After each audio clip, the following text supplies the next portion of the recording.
ராசி அதிபதி என்னன்னா 9ஆம் தேதிக்கு அப்புறம் வக்ரம் ஆகிறார். உங்களுடைய ராசி அதிபதி எல்லாம் பார்த்துக்கணும், வக்ரம் ஆகிறார். பின்னோக்கி 5ஆம் பாவத்து வரணும். அது ஆக்சுவலா அது 5ஆம் பாவத்தோட வேலை தான் செய்யும், 6ஆம் பாவத்து வேலை செய்யாது. அது இல்லாம 2ஆம் இடத்துல உங்களுக்கு குரு உச்சமா இருப்பது ரொம்ப நல்லது. இதான் நான் ஃபர்ஸ்ட் விஷயமே சொல்லுவேன். மிதன ராசிக்காரங்க இதை நம்ம நினைக்கணும்னு சரி முயற்சி பண்ணுவாங்க. ஆனா அவங்க அதை வழி நடத்தி கொண்டு மைண்டுக்குள்ள ஓடும். இது இப்படிதான் இருக்கணும் சரி ஒரு செட் பண்ணி கொண்டாடுவாங்க. அது வெளியில வந்து சரியா சிறப்பா வராது ஒரு சில பேருக்கு. அது என்ன காரணம்? அவங்களுடைய ஜாதகத்துல ஏதாச்சும் ஒரு கிரகங்கள் மாறி போயிருக்கும், அவ்வளவுதான். பொருளாதாரம், வருமானம், வேலை, தொழில், உத்தியோகத்துல தடை தாப்ட கண்டிப்பா நீங்க பார்த்துருப்பீங்க. வேலையை நிறைய விட்டுருப்பாங்க. இப்ப ரீசெண்டா வேலை பார்க்க மேல அதிகாரிகிட்ட பிரச்சனை பார்த்துருக்கணும். இல்ல உங்களுக்கு வெளிநாட்டுல வேலை பார்க்குற அளவுக்கு வேற கம்பெனி நீங்க தேடிட்டே இருக்கீங்க, கிடைக்காம இருக்கலாம். எதுலையுமே சரி பயங்கரமான ஒரு புத்திசாலி குணம், பயங்கரமான ஒரு டேலண்டான குணம் மிதுன ராசியில நம்ம சொல்லலாம். 3ஆம் இடத்துல கேது பகவான் இருக்காரு சிம்மத்துல. அடுத்த 5ஆம் பாவத்துல பாத்தீங்கன்னா சுக்கிர பகவானும் சூரிய பகவானும் சேர்ந்திருக்காங்க. இதுல துலா ராசியில 6ஆம் இடத்துல பாத்தீங்கன்னா செவ்வாயும் புதனும் சேர்ந்திருப்பாங்க. அம்மன் அருள் டிவி நேயர்களுக்கு வணக்கம். நான் உங்கள் வாழ்க வளமுடன் ஜோதிடர் ஸ்ரீ ஸ்ரீ குருமுரளி. என்றும் குரு வழியில் குரு நேசிப்போம், குருவை போற்றுவோம். அன்பார்ந்த குருவாரி நண்பர்களே, இன்றைக்கு பார்க்கக்கூடிய பலன் ஆங்கில மாதத்துல நவம்பர் மாத பலன் உங்களுக்கு 12 ராசிக்கும் எப்படிப்பட்ட யோகத்தை கொடுக்க போறார் இந்த மாசம். அதுல எல்லாருமே அம்மன் அருள் டிவில கண்டிப்பா இந்த வீடியோ மிஸ் பண்ணிடாதீங்க. ஏன்னா இந்த மாசத்துல எல்லா கிரகமே ஆட்சி உச்சத்துல இருக்கு. நல்லா பாத்துக்கணும். குரு பகவான் உச்சத்துல உட்கார்ந்துருக்காரு, சுக்கிர பகவான் ஆட்சி பலத்துல உட்கார்ந்துருக்காரு, செவ்வாய் பகவான் ஆட்சி பலத்துல இருக்காரு. எல்லா கிரகமே குருவுடைய நட்சத்திரத்துல அதிக கிரகம் பயணிக்குது. அப்ப யாருடைய பிறப்பு ஜாதகத்துல குரு செவ்வாய் சுக்கிரன் யோகமா இருக்கோ இந்த நவம்பர் மாசத்துல மிகப்பெரிய ஒரு கோடீஸ்வர யோகத்தை கண்டிப்பா பார்க்க போறீங்க. உங்களுடைய ஜாதகத்துல தசாபுத்திய பார்த்துக்கிட்டு பலருங்க கரெக்டா ஒரு துல்லியமான ஒரு பதிவு பார்க்கலாம். ஏன்னா அம்மன் அருள் டிவிக்கு நிறைய சப்போர்ட் பண்றீங்க, நிறைய சப்ஸ்கிரைப் கொடுத்துருக்கீங்க, எனக்கு நிறைய ஜாதகம் கொடுத்துருக்கீங்க. அனைவருக்குமே பொங்காலம்மன் சார்பாக ஒரு மனமார்ந்த நன்றியை தெரிவிச்சு, இந்த மாசத்துல உள்ள விசேஷம் திருமணத்துக்கு இந்த மாசம் உகந்த மாசங்க. அன்பார்ந்த மிதுன ராசி என்பர்களே, பொதுவாக மிதுன ராசி காலபுருஷனுடைய 3ஆவது ராசி தாங்க இந்த மிதுன ராசி. எப்போதுமே சரி மிதுன ராசி மாதிரி யாரும் புத்திசாலியா இருக்க முடியாது. எப்படி எதுலையுமே சரி பயங்கரமான ஒரு புத்திசாலி குணம், பயங்கரமான ஒரு டேலண்டான குணம் மிதுன ராசியில நம்ம சொல்லலாம். பயங்கரமா அறிவா யோசிப்பாங்க, எல்லா விஷயத்திலையும் சரி அட்ஜஸ்ட் பண்ணி போவாங்க. ஆனா பிரம்மாண்டமான சிந்தனை இருக்கும் தெரியுமா மிதுனத்துக்கிட்ட. இவங்க படிக்கணும்னு அவசியமே கிடையாது. எல்லா வேலையுமே பார்த்தவன செய்யக்கூடிய மைண்ட் பவர், ஷார்ப்பான மைண்ட் இவங்கள்ட்ட அதிகமா இருக்குது. இது இவங்க வெளியில கொண்டாந்தா இவங்க பெரிய அளவுக்கு போயிடுவாங்க. சில பேர் மிதுன ராசிக்காரங்க இதை நம்ம நினைக்கணும்னு சரி முயற்சி பண்ணுவாங்க. ஆனா அவங்க அதை வழி நடத்தி கொண்டு மைண்டுக்குள்ள ஓடும். இது இப்படிதான் இருக்கணும் சரி ஒரு செட் பண்ணி கொண்டாடுவாங்க. அது வெளியில வந்து சரியா சிறப்பா வராது ஒரு சில பேருக்கு. அது என்ன காரணம்னா அவங்களுடைய ஜாதகத்துல ஏதாச்சும் ஒரு கிரகங்கள் மாறி போயிருக்கும், அவ்வளவுதான். படிச்சிருக்க மாட்டாங்க, கணக்கு வழக்கெல்லாம் பாருங்க சூப்பரா போடுவாங்க. நான் மிதுனத்துக்கு இதை பிடிச்ச விஷயமே தான். அட்ஜஸ்ட் பண்ணி போவாங்க, அனுசரிச்சு போவாங்க, தன்மையான குணம் இருக்கும், பயங்கரமான ஒரு திறமையான குணம் இருக்கும். எப்போதுமே மிதுனத்துடைய குணம் இது இப்படித்தான். அப்படிப்பட்ட மிதுன ராசின்றது வரக்கூடிய இந்த நவம்பர் மாச பலன் கண்டிப்பா நீங்க வீடியோ மிஸ் பண்ணிடக்கூடாது. ஏன்னா இந்த மாசத்துல நிறைய கிரகங்கள் ஆட்சி உச்சத்துல இருக்குது.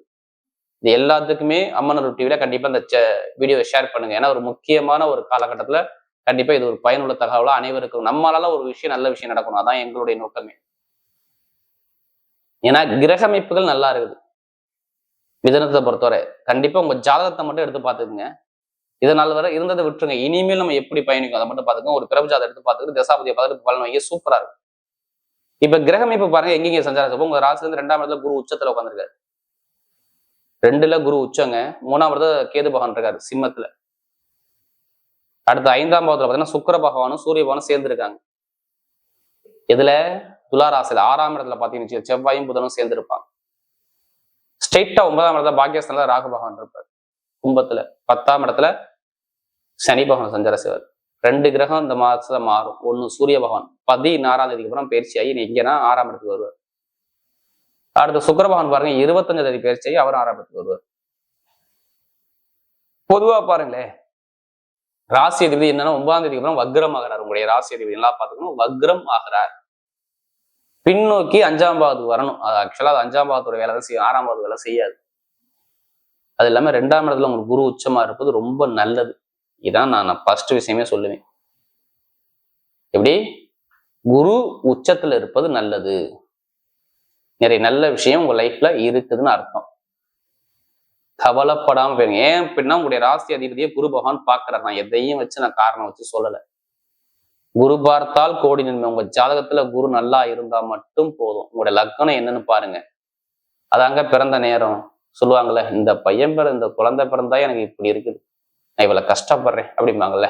இந்த குழந்தை பிறந்தா மேல போனையா, லைஃப்ல பயங்கரமான ஒரு நல்ல ஒரு லட்சியத்தை அடைஞ்சையான்னு சொல்லுவாங்கல்ல. அதான் பிறந்த நேரம். ஒருத்தருடைய பிறந்த நேரம் ஒவ்வொரு கர்மாவா கண்டிப்பா ஒவ்வொரு மனிதனுக்கும் கொடுக்கும். அதான் ஜாதகத்தை பார்த்து தசாபதியை பார்த்துட்டு ஒவ்வொருத்தருமே நீங்க பார்த்துட்டு இந்த பலன் எடுத்தா கரெக்டான ஒரு பதிவை நீங்க உங்களுக்கு கரெக்டா வரும். ஏன்னா மிதனத்தை பொறுத்தவரை நீங்க சொல்றீங்க எல்லாருமே நீங்க சொல்லக்கூடிய பொது பலனே கரெக்டா இருக்காதான் கால் பண்ணும் அப்படிங்கிறீங்க. ஜாதகத்தை பார்த்து தசாபதி வந்து மூவ் பண்ணுங்க, கண்டிப்பா உங்க பக்கம் வெற்றி நிச்சயம். ஏன்னா இதுக்கு முன்னாடி 2 மாசம் நான் சொல்றேன், 2 மாச காலத்துல பாருங்க, கண்டிப்பா உங்களுக்கு கடன் பிரச்சனையோ இல்ல தொழில உத்தியோகத்துல தடைகளோ இல்ல பண பிரச்சனை பொருளாதார பிரச்சனை ரொம்ப டைட்டா பிடிக்கிறதோ கண்டிப்பா உங்களுக்கு நடந்திருக்கணும், இல்ல நடந்திருக்கும். பொருளாதார வருமானம் வேலை தொழில உத்தியோகத்துல தடை தாப்ட கண்டிப்பா நீங்க பார்த்திருப்பீங்க. வேலையை நிறைய விட்டுருப்பாங்க. இப்ப ரீசெண்டா வேலை பார்க்க மேல அதிகாரிகிட்ட பிரச்சனை பார்த்துருக்கணும், இல்ல உங்களுக்கு வெளிநாட்டுல வேலை பார்க்குற அளவுக்கு வேற கம்பெனி நீங்க தேடிட்டே இருப்பீங்க, கிடைக்காம இருக்கலாம். எப்படி வெளிநாட்டுல உள்ளவங்க வெளியூர்ல வேற கம்பெனி தேடியே இருப்பீங்க, இன்னும் அனுகூலம் இல்லாம இருக்கும். நிறைய பேருக்கு வேலை உத்தியத்துல நிறைய ப்ரெஷரை கொடுத்திருப்பார். அதே மாதிரி கணவன் மனைவிக்குள்ள ஒரு மன வருத்தங்கள் இருந்திருக்கும். நான் இது எல்லாத்துக்கும் சொல்ல, ஜாதக பாகம் தசாபதிலாம் திருமண தடை வந்திருக்கும். நண்பர்கள், கூட்டாளி, பொதுமக்கள்கிட்ட ஒரு கெட்ட பேரு. இப்போ சுக்கிரபவன் நீசமனார் தெரியுமா? குழந்தைகளுக்கு மருத்துவ பூர்வீகத்துல ஒரு பிரச்சனை, ஒரு நிறைய அலைச்சலை பாக்குறது. இது மாதிரி அமைப்புனா நீங்க சந்திக்கக்கூடிய அமைப்பு ஒரு சில பேர் கண்டிப்பா கொடுத்துருப்பார். மிதனத்தை கேளுங்க. ஆமாமாங்க, மிதனராசியை பொறுத்தவரை இது மாதிரி விஷயம் நடந்துச்சா? ஆமா இருந்துச்சு அப்படிங்கிற வார்த்தை தான் கண்டிப்பா இருக்கும். ஏன்னா அதிக ஜாதகம் கொடுத்தது நமக்கு மிதன ராசி தாங்க. இப்ப ஏன் நல்லது நடக்க போகுது தெரியுமா? குரு பாக்குறாரு. பொருளாதார வருமானம் எக்காரதோடு குறை இருக்காது. வருமான இன்கம் இந்த நவம்பர் மாசத்துல பாருங்க சூப்பரா இருக்கும். ஆட்சி பெற்ற செவ்வாயோட புதன் இருக்கிறார். எதிரி இருக்க மாட்டான், பகை இருக்காது, கடன் இருக்காது, கடனை அடைப்பீங்க. எந்த பேங்க்ல போய் லோன் கிடைக்கும். பொருளாதார வருமானத்துல மேற்கொண்டு நீங்க வளர்ச்சி அடைஞ்சுக்கிட்டே போய்கிட்டே இருப்பீங்க. 6ஆம் இடத்துல உள்ள கிரகம் எங்கே பார்க்கும்? 12ஆம் பாகம். வெளிநாட்டுல வேலை பார்க்கறவங்களுக்கு ப்ரொமோஷன் இருக்குன்னு எழுதியே கொடுத்துடலாம். வெளிநாடு வெளியூர்ல வேலை பார்க்குற அனைவருக்குமே ப்ரொமோஷன் இந்த காலகட்டத்துல கண்டிப்பா இந்த மிதன ராசியை பொறுத்தவரை சூப்பரா இருக்கு பாருங்க. நான் சொல்றது வேலை உத்தியோகத்துல. இங்கே வேலை பார்த்தாலும் சரி, இல்லை வெளிநாட்டுல வேலை பார்த்தாலும் சரி, வேற கண்ட்ரி விட்டு கண்ட்ரி மாறக்கூடிய பிளான் இருந்தாலும் சரி பண்ணிக்கிங்க, சூப்பரா இருக்கும். அப்பாவுடைய சொத்து, அம்மாவுடைய சொத்து, வீடு, வண்டி, வாகனத்துல செலவு இருந்துச்சா இல்லையா? இருந்திருக்கும்.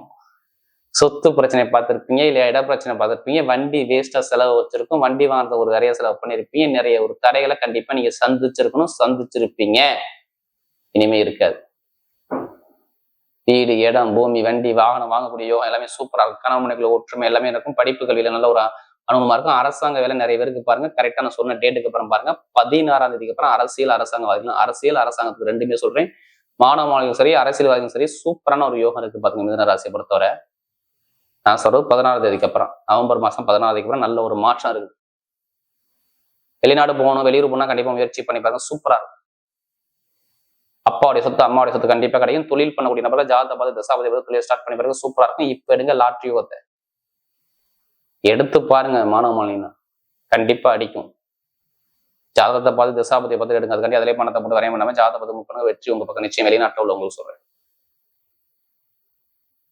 மெயினா ITI field, commission agency, real estate business, பேங்க்ல வேலை பார்க்குறவங்க, கெமிக்கல் ஃபீல்டு உள்ளவங்க, அடுத்து இந்த மளிகை பொருள் சார்ந்த விஷய வியாபாரம் பண்றவங்க, மருத்துவத்துறையில் உள்ளவங்க, யூனிஃபார்ம் போட்டு வேலை பார்க்க அனைவருக்கும் சொல்றேன், நல்ல டைம் பக்கவா. இப்ப நட்சத்திரம் முதல் நட்சத்திரம் மிருகசீரத்துல பிறந்தவங்க, மிருகசீரத்துல பிறந்தவங்க கண்டிப்பாக எப்போதுமே தைரியம், தன்னம்பிக்கையான குணம், நல்லா டேலண்டான குணம் உங்கள்கிட்ட நிறைய இருக்கும். ஆனா நிறைய கஷ்டத்தை பார்த்துட்டீங்க.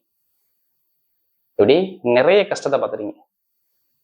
நிறைய அவமானம், வேலை உச்சத்துல தடை, மேலதிகாரிட்ட பிரச்சனை, தொழில் உத்தியத்துல ஒரு மந்தமான தன்மை, இது எல்லாமே இதுக்கு முன்னாடி நடந்திருக்கணும். 2 மாசத்துல கண்டிப்பா இந்த 45 நாள்ல கண்டிப்பா நடந்திருக்கும் பாரு. பொருளாதாரத்திலையும் வருமானத்திலையும் வேலையிலையும் உத்தியோகத்திலையும் ஒரு தடை தாமதம் ஒரு பிரச்சனை சந்திக்கக்கூடிய அமைப்பு, குடும்பத்துல செலவுகள் அதிகமாக பார்க்கக்கூடிய அமைப்பு கண்டிப்பா உங்களுக்கு வந்திருக்கும். நான் சொல்ற மிருகசீரத்தை பார்த்தா கண்டிப்பா அந்த மாதிரி விஷயம் நடந்திருக்கும். ஏன்னா அதிக ஜாதகம் கொடுத்தது மிருகசீரத்தை தான். இப்ப எல்லாமே மாறுது பாரு. கடன் நடப்பீங்க, வேலை உத்தியோகம் நல்லா இருக்கும், வெளிநாடு யோகம் நல்லா இருக்கும், வேலை உத்தியோகத்தில் சூப்பரா இருக்கும், தொழில ஒரு சூப்பரா இருக்கும், படிப்புகள் நல்லா இருக்கும், அரசாங்க வேலை கிடைக்கும், அரசு அனுகூலத்தை பார்ப்பீங்க, ஒரு தலைமை பொறுப்பு போறீங்க, யூனிஃபார்ம் போட்டு வேலை பார்க்கணும். எல்லாரும் சொல்றேன், நல்ல டைம் பக்காவா இருக்கு பாருங்க. இந்த மிருகசீரத்துல பிறந்தவங்க, ரியல் எஸ்டேட் பிசினஸ் பண்றவங்க, கமிஷன் வியாபாரம் பண்றவங்க அனைவருக்கும் சூப்பரா இருக்கும். அடுத்து திருவாதிரை பிறந்தவங்க, திருவாதிரை பிறந்தவங்க இதுக்கு முன்னாடி உங்களுக்கு எடுத்து பாருங்க, உங்களுக்கும் பாருங்க. ஏன்னா நீங்க எப்போதுமே பிரம்மாண்டமா சிந்திப்பீங்க, சிம்பிளா எதுவுமே யோசிக்க தெரியாது உங்களுக்கு. எப்படி பிரம்மாண்டமான சிந்தனை, பிரம்மி ஏதாச்சும் நம்ம பெருசா சாதிக்கணுங்கிற எண்ணங்கள் மனசுல ஓடிக்கிட்டே இருக்கும். லைஃப்ல ஒரு 10 பேரை வச்சு நிர்வாகம் பண்ணக்கூடிய கெப்பாசிட்டி உங்கள்கிட்ட அதிகமா இருக்குங்க. திருவாதிரை பிறந்துட்டு அந்த எண்ணம் இருக்கும். இதுக்கு முன்னாடி நிறைய தடைகள் செஞ்சு பொருளாதாரத்திலையும் வருமானத்திலையும் கண்டிப்பா ஒரு பிரச்சனை வந்திருக்கும். பேச்சாளர் பிரச்சனை, மேலதிகாரிட்ட பிரச்சனை, ஏதாச்சும் ஒரு தடை தாமதம் ஏதாச்சும் பார்க்கக்கூடிய அமைப்பு எல்லாமே இந்த திருவாதிரை பிறந்தவங்க கண்டிப்பா ஒரு பிரச்சனையை சந்திச்சிருப்பீங்க. இப்ப பாருங்க, குடும்பத்துல சுப செலவு, சுபகாரியம், வீடு, இடம், பூமி, வண்டி, வாகனம், வெளிநாடு, வெளியூர், படிப்புகளில் ஒரு மாற்றம், தொழில் ஒரு மாற்றம் எல்லாமே சூப்பரா இருக்கு. இந்த சுப செலவு, சுபகாரியம் பண்ணக்கூடிய அமைப்பு எல்லாமே தேடி வருது. நல்ல விஷயம் உங்க பக்கம் கண்டிப்பா உண்டு. நான் சொல்ற திருவாதிரை நட்சத்திரம் பிறந்தவங்க சூப்பரான நேரமா வருது. எந்த ஒரு கெட்ட விஷயம் நடக்காது, நல்ல ஒரு மாற்றம் உங்க வாழ்க்கையில கண்டிப்பா நடக்கும். அடுத்து பாத்தீங்கன்னா புனர்பூச நட்சத்திரம் பிறந்தவங்க, பொய் சொல்ல தெரியாது, ஏமாத தெரியாது, நல்ல ஒரு நம்பிக்கையான ஒரு நட்சத்திரம் தான் புனர்பூச நட்சத்திரம் தான். ஒரு தன்மையான குணம் இருக்கும், தன்மானத்தோட இருப்பாங்க, இதுலையுமே விடாம முயற்சி பண்ணக்கூடிய குணம் உங்கள்ட்ட நிறைய இருக்கும். இனிமே எது வந்தாலும் பயப்படாதீங்க. இதுக்கு முன்னாடி நிறைய வருமானத்திலையும் பொருளாதாரத்தையும் தடையாகமான பிரச்சனை எல்லாமே நிறைய பார்த்துட்டீங்க. எப்படியே ஒரு நிம்மதி இல்லாத தன்மையை பார்த்துட்டீங்க. செலவுகள் அதிகமா இருந்துச்சு, கடன் பிரச்சனை, பகை பிரச்சனை, பொருளாதார பிரச்சனை, வேலை பிரச்சனை எல்லாமே இருந்துச்சு, இனிமே இருக்காது. ஏன்னா அதிக ஜாதகம் கொடுத்தது இந்த புனர்பூச நட்சத்திரம். இனிமே சூப்பரா இருக்கு. வீடு வாங்குறது, இடம் வாங்குறது, வண்டி வாங்குறது, வாகனம் வாங்குறது, வெளிநாடு போறது, வெளியூர் போறது, படிப்புகளில் ஒரு மாற்றம் பார்க்கறது, தொழில ஒரு மாற்றம் பார்க்கறது, எல்லாமே சூப்பரா இருக்கும். நினைச்ச காரியத்தை கண்டிப்பா சாதிக்கிற இடம் சூப்பரா இருக்கு. நான் சொல்றது இந்த புனர்பூச நட்சத்திரம் பிறந்தவங்களுக்கு காசு, பணம், இன்கம், வேலை உத்தியம் எல்லாமே சூப்பரா இருக்கும்.